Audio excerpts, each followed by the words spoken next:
Episode 6 Bashishashi, the Stockade, Khonyedar. While Jim was ashore, the doctor now tells the story. دم جيم سر كناري نها دكتور ما تشيروكي بيجيوس. It was about 1:30 when the two boats went ashore from the Hispaniola, and the captain, the squire, and I were talking in the cabin. Down came Hunter, who was another honest man. Jim Hawkins was on one of those boats. He's gone ashore with the rest, he said. We trusted Jim, but we were worried about his safety. The first two boats had gone far to the right. There was a man waiting in each of the boats on the shore. After a while, Hunter and I decided to take another rowing boat and go ashore in order to explore. The two men saw us, but did nothing.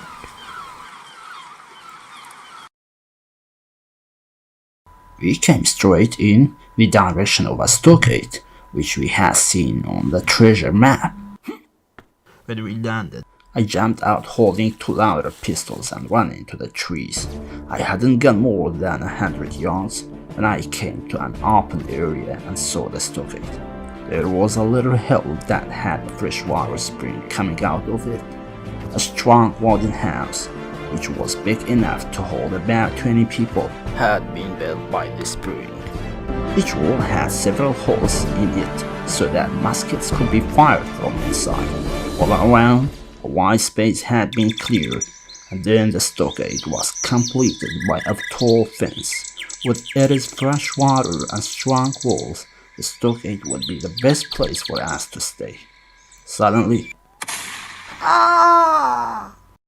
from across the island, there came the terrible cry of a dying man.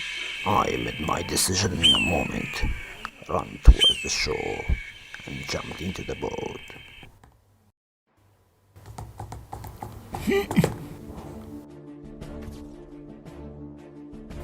We were soon on board the Hispaniola again, where everyone was frightened and worried. I told the captain my idea, and we made a plan.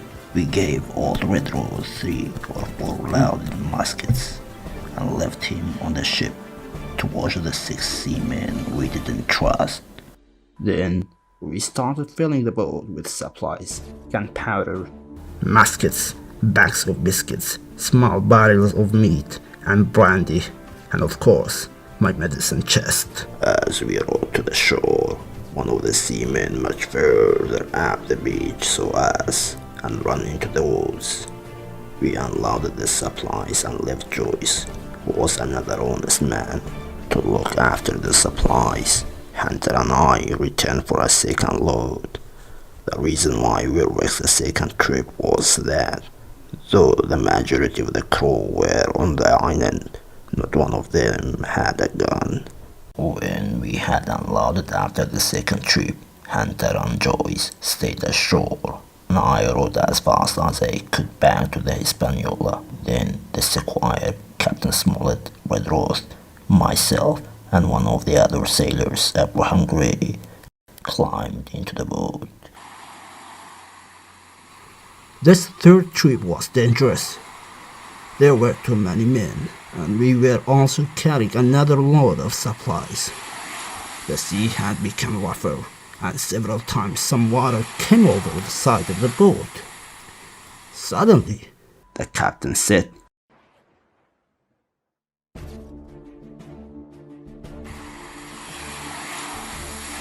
Walk behind us! The gun! The 5 men on board were preparing to fire the cannon. Israel was Flint's gunner, said Gray with fear in his voice. We have forgotten all about this powerful gun. Trelawney, who was the best of us with a gun, loaded his musket. We stopped rowing, then he took aim, and he fired. Just at that moment, his right hands, who had been preparing the gun, bent down, The shot flew past him and hit one of the other men on deck.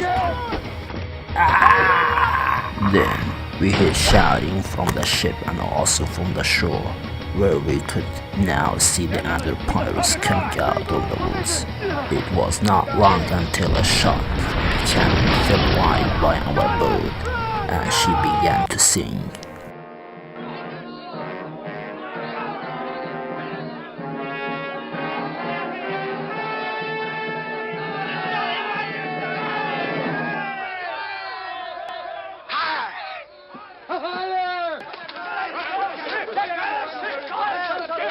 Luckily, we were not far from the shore.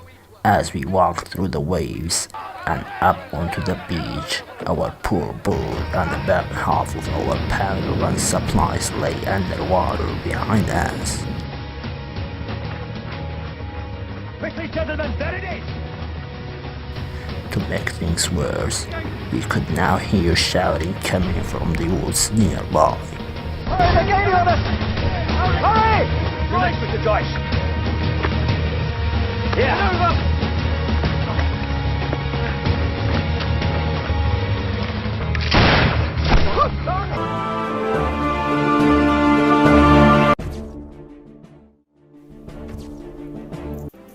Episode 6 بخش 2 The first day in the stockade یکم رشد نافخانی دار بود.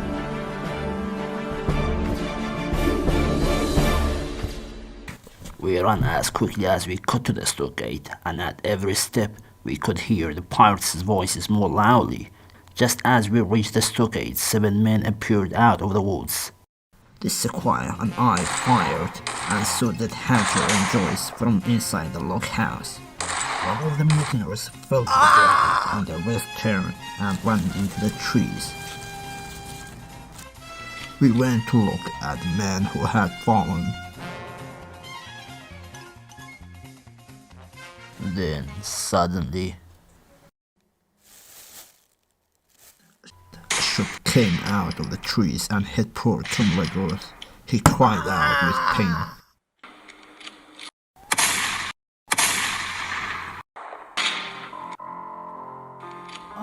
And we carried him bleeding inside the wooden house.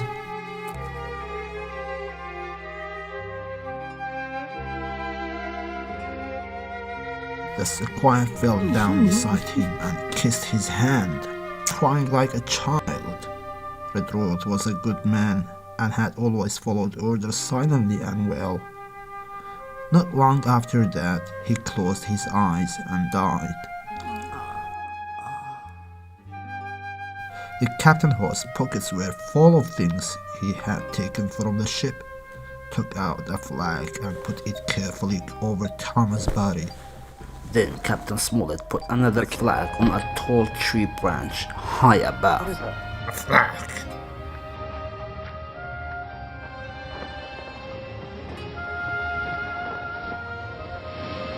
Following that, the captain came to me and spoke quietly and said, Dr. Livesey, how many weeks is it until Blandly will send a ship to look for us? I told him it would be months and not weeks.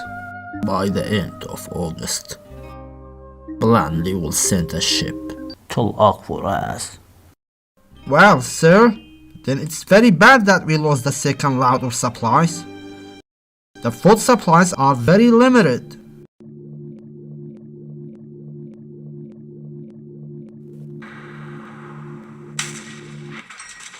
Just then, with a loud roar, a cannonball landed inside the stockade. Perhaps they could see the flag from the ship, said the captain.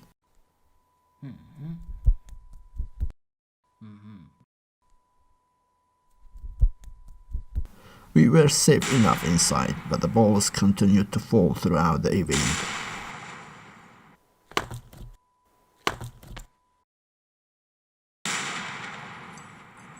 The woods between us and the beach are probably safe, said the captain after several hours. And it will now be low tide. Our supplies shouldn't be underwater now. I need some volunteers to go and bring them back. Then Gray and Hunter volunteered and went quietly down to the shore, but they were too late. 4 or 5 of other mutineers were already there, lowering our supplies onto one of their small boats. Silver was in the boat, and all of the men now had muskets, which must have been kept secretly on the ship. There were now only 6 of us left, with food supplies to last us for only about 10 days. Red Roche was dead, and we didn't know what had happened to Jim Hawkins. Then, suddenly, there was a call from outside. "Doctor! Squire! Captain!" cried a voice, and I ran to the door and saw Jim Hawkins climbing safely over the stockade fence. Episode 6. Bashese. I joined the others as Gashmab Havala. Jim Hawkins continues the story. Now how Jim Hawkins from the Jericho Beach.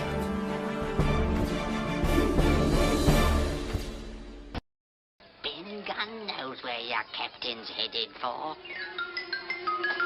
As soon as Ben Gunn saw the flag on the stockade, he started There be walking. your friends, sure enough. Come on. Come along. When you see your friends, tell the squire or the doctor to come and see me. You know where to find me, up in the woods where you saw me today. Good. Until then, there is a good reason why I'm hiding. Can I go now? The cannon suddenly started firing again, and we ran in different directions, into the trees.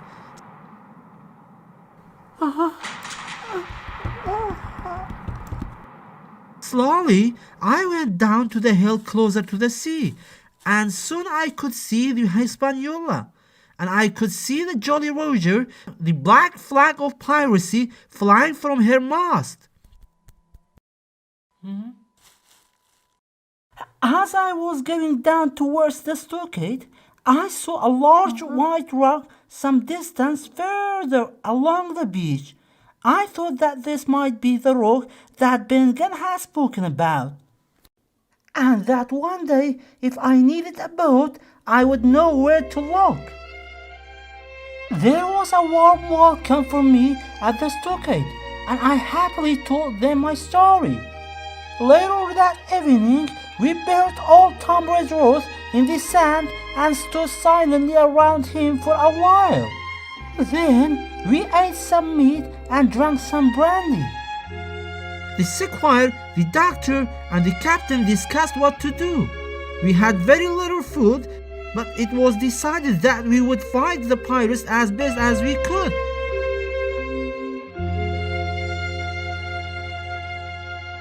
We will fight the pirates as best as we could. There were 15 of them now, and 2 of those had been shot and hurt.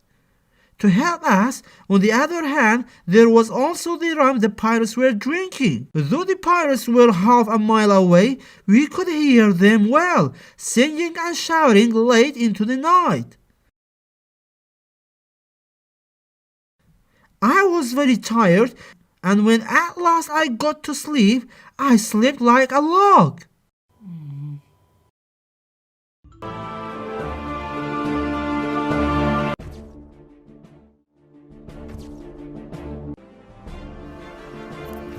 Episode 6. Kharakashashe. Bashe Chore. Silver's visit. Saradona Silver. I was woken up by the sound of voices early the next morning. I hear someone saying, There is a white flag! It's Silver! there was a man with silver who shouted, Captain Silver's here, sir, to make peace. Captain Silver to come aboard and make terms.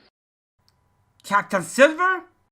I don't know him. Who is he? cried the captain, adding to himself, So it is Captain now, is it? Me, sir. These poor lads here have chosen me captain after your desertion, sir. We want to talk to you and agree something. The Silver?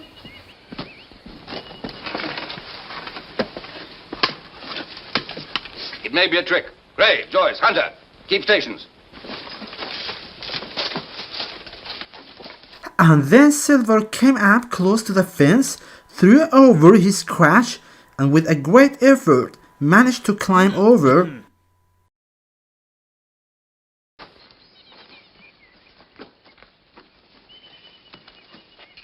When he finally got near the log house, he sat down heavily on the sand. To give me a leg up again.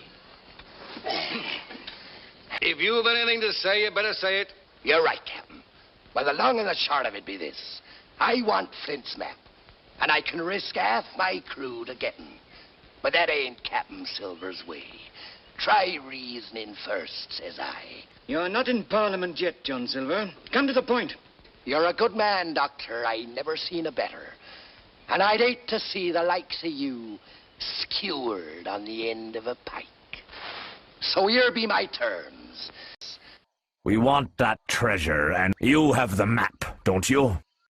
We want that treasure. If you give us the map and stop shouting poor seamen, we will give you a choice.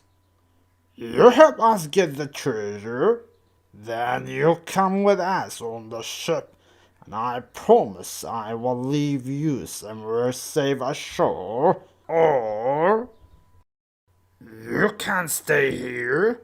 We will give you half of the supplies, and I promise I will tell the first ship we see to come and get you. Is that all? Every last word, by thunder. Now, said the captain, you will hear me. If you come here, one by one, without guns, I will put you all in irons and take you home to England for a fair trial. If you don't, you are beaten anyway. You can't find the treasure, you can't save the ship, and you can't even fight us. Now, off you go.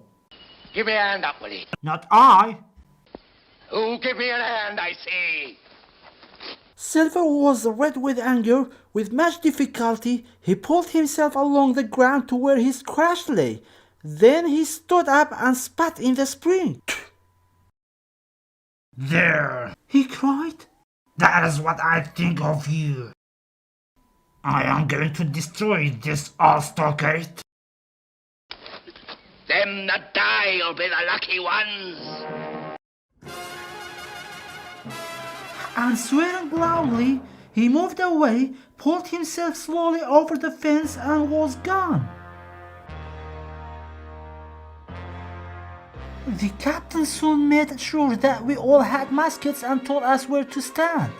There were more of them than there were of us, but at least we had the stockade.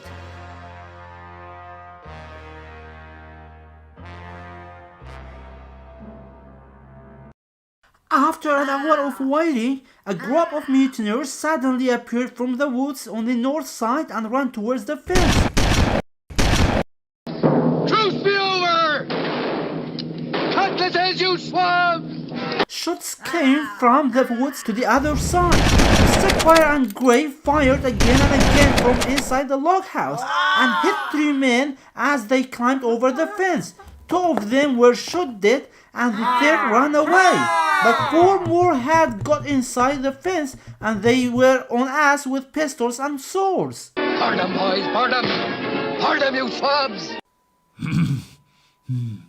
One of the pirates put his hands on Hunter's musket, pulled it through the hole in the stockade wall, and used it to hit Hunter hard on the head.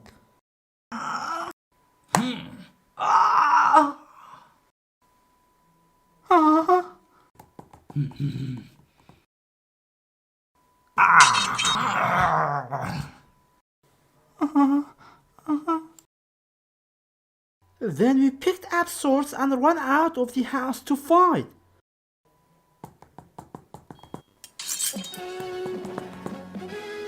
I saw the doctor cut a man across the face.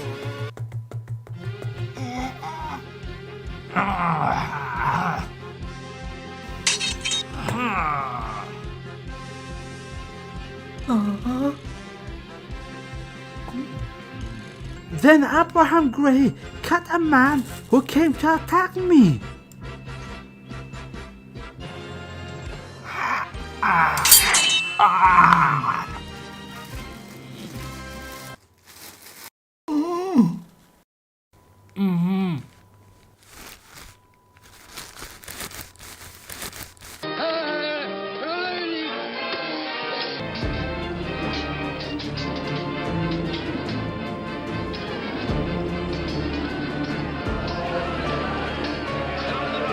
Take cover, or they below. Come back here, you retarded bird! Oh, potato!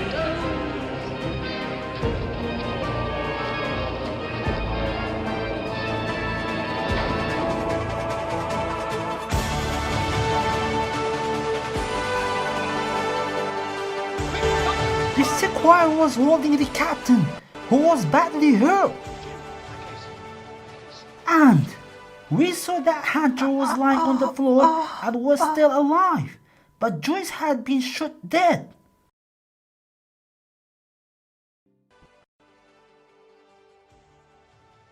After a few minutes of terrible fighting, it was all over. We had won. 6 of their men lay dead or dying, and the rest had run away.